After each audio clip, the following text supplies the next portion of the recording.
في هذا الفيديو سوف أحاول أن أعيش 100 يوم في عالم هاردكور، وهذه قلوب هاردكور. أي غلط يمكن تسويه، أي كريبل ينفجر، سوف ينتهي العالم ونخسر ونصير جيم سبكتيتر وينتهي العالم. بدأت أكسر خشب حتى نسوي كرافتنج تيبل للشباب ونجمع قليل من الخشب، وناس حللت الخشب، وناس سوف أسوي اسمه كرافتنج تيبل وقليل من السكات حتى نسوي بيكاكس خشبي، حتى نسوي الأدوات الحجرية. وهنا سويت البيكاكس حتى نجمع الكابلستون، حتى نجمع الكابلستون نسوي الأدوات. سوف أخليكم سوف أجمع قليلا من القصب.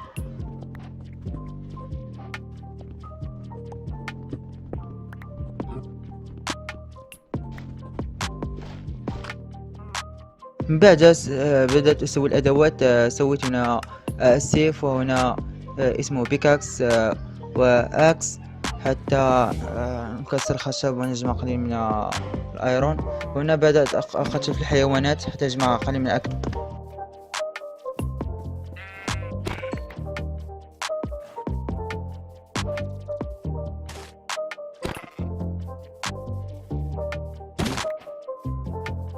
بعدما يا شباب جمعت أكل، سوف نذهب ونجمع قليل من الخشب حتى أسوي اسمه سوف نجمع خشب حتى نسوي تشيست.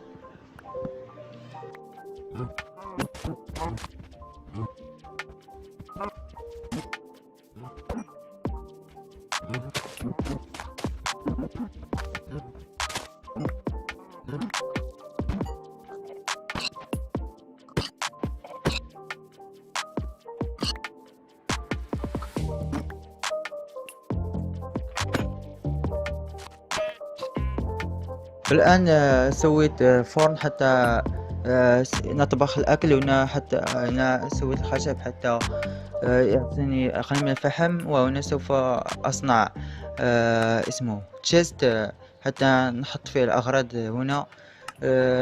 وسوف نبحث عن أي قرية موجودة نقرب من القرب حتى نأخذ الفود هذه الأشياء. هنا بدأت أخذ الأغراض أحطها في التشيست.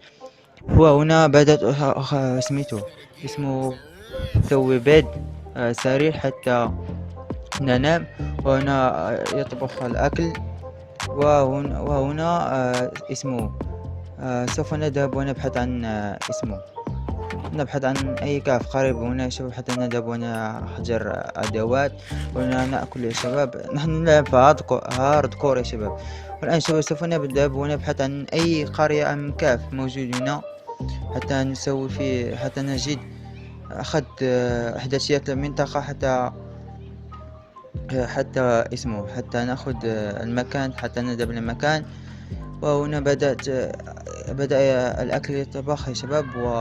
وهنا قليل من السكات حتى لا يأتي هنا الجوع يا شباب. وهنا ننتظر حق الأكل.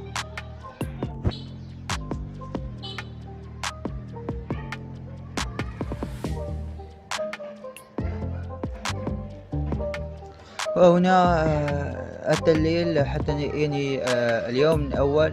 أنتظر حتى يأتي الليل حتى أنام حتى ينتهي اليوم الأول. هنا بدأت أنتظر الليل. سوف ينتهي اليوم الأول حتى نذهب نبحث عن أي قرية.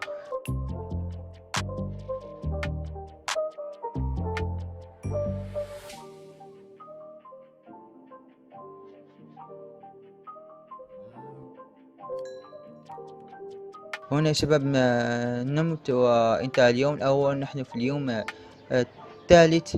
اليوم التالي شباب سوف نذهب ونبحث عن أي قرية موجودة هنا يا شباب. ضليت 3 أيام حتى أبحث عن القرية. بدأت أبحث يا شباب. وجدت قرية من قرب من المكان. وهنا يا شباب وجدت كهف قريب من الصحراء. بدأت أجمع قريب من الأيرون. بعدما جمعت الأيرون أخذت الأيرون أطبخ الأيرون حتى يعطينا، حتى يسوي الشيلد يا شباب.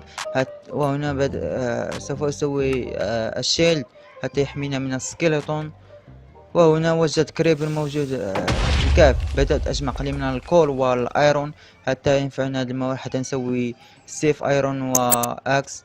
حتى الضروع يا شباب. وكان الأمر خطير جدا شباب. وبدأت أجمع ايرون.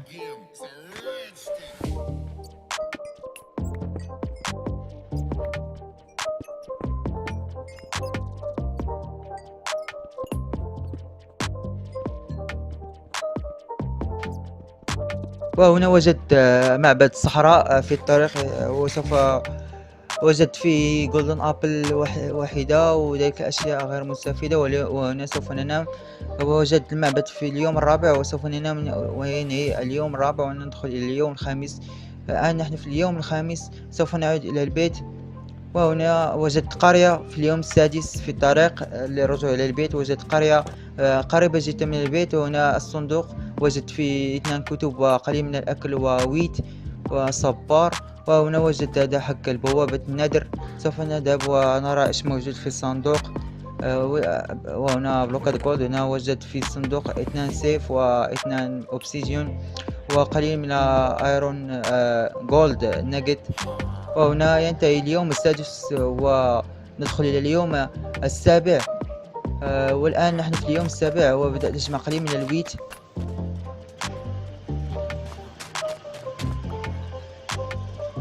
بعدما جمعت الويت رجعت إلى البيت حتى أخذ الأغراض. تلك الدايموند وجدتها في المعبد الصحراء. وهنا بدأت أفرغ اسمه أشياء. وهنا سويت تشيش بليد حتى نرتجيه يا شباب. وهنا سويت اسمه بيكاكس ايرون حتى نجمع به الموارد بسرعة والدايموند. أخذت اسمه هو. وهنا سوف أسوي سروال. سوف أحتاج إلى ايرون واحدة. هنا أخذت الايرون واحدة يا شباب وسويت بالسروال حتى ناخذ فول دروع. وهنا بدأت أجمع قليل من الخشب حتى أسوي إن شاء الله البيت.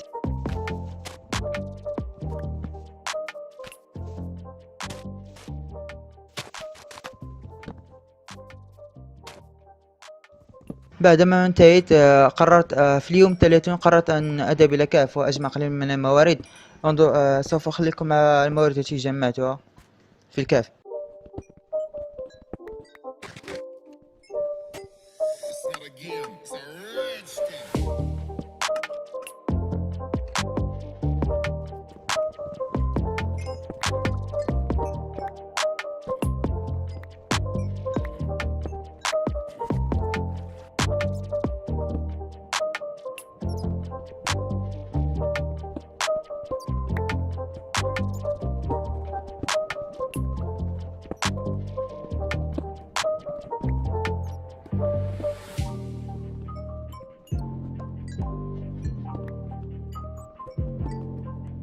بعدما انتهيت هذه هي الموارد التي وجدت. وهذا هو البيت الذي صنعته في يمكن في 20 يوم شباب.